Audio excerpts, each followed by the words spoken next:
हाँ जी, क्या चीज? हाँ, छोटे बड़े कैसे भी बना दो। ओके। और उसके बाद में इसकी एक सॉस, डिपिंग सॉस, आपके पास में बड़ी तीखी वाली मिर्चें पड़ी हुई हैं, उसको आपने छोटा छोटा काटना है और उसके साथ, हाँ जी, कहाँ तक पहुँचे हैं? अरे स्टीम होने जाने चाहिए, अभी स्टीमर में जाना चाहिए। और इसके साथ में फिश सॉस, थोड़ा चॉप्ड जिंजर,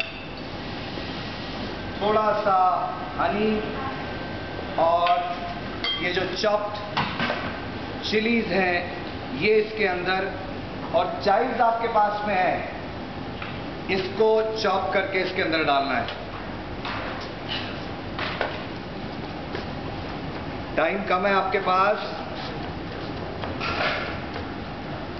चाइव्स इसके अंदर, and that's it, leave it for some time.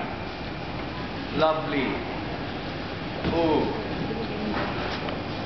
looks good.